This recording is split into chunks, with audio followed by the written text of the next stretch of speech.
How do I safely put away or strike my CO2 system or my CO2 products? First and foremost, you've already been using the system. If you're watching this video, let me back up, and you want to learn how to set the system up, that's a whole nother video and it's on this page somewhere. So how you strike or tear down your CO2 system. Turn the tanks off first, tanks off.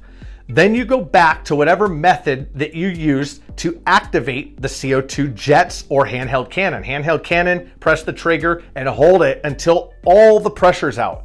If you still have pressure coming out and you still have CO2 coming out after 30 seconds or a minute, you probably didn't turn the tank off all the way, or you have a couple 100 feet of line. So either one of those two.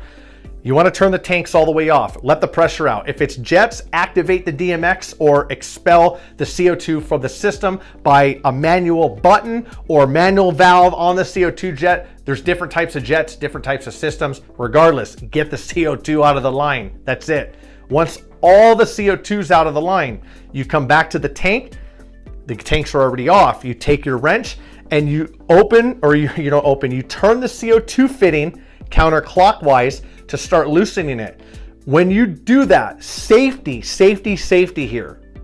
If there is any CO2 coming out of that, make sure that that tank is all the way off and you go back and you open up the CO2 jets, or you activate the CO2 jets or press the CO2 cannon handle and make sure all the pressure is out. I just said that, but I'm saying it again because what you don't want to do is continue to open that fitting and unscrew that fitting when there's still pressure in that line, because if you do and all of it hasn't been released, what's going to happen is that hose could be under pressure and it could swap right out of your hand and start flying around and really hurt somebody.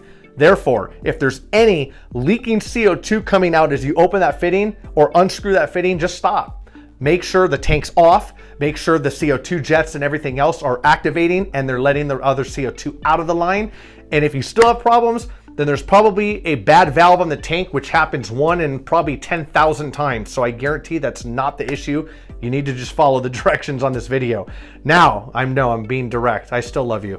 Anyways, what you need to do is go back and make sure all the CO2's out. Yes, Chris, we've heard it. I know. I'm saying it again because safety first, please, guys. Now, when all the CO2's out, continue to take that fitting off. You unscrew the fitting. If you want to save the washer, you can use the washer again. If not, throw the washer away. And then you go to your jets when the fitting's off the tank. You put the caps on the tanks. If they're smaller tanks, they don't have caps, that's fine. Then you go over to your jets or your handheld gun and you take the hose off of there. If you're going to return it with the hose on, that's fine. Or if you're going to put it away with the hose on, that's fine. But now you've officially taken down and you've stricken, I don't know what the term is, you're striking your CO2 system.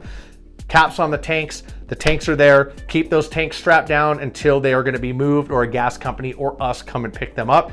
And that's it. That's how you strike a CO2 system. I hope this video helps. Safety first. Thanks for watching, and this is CryoFX.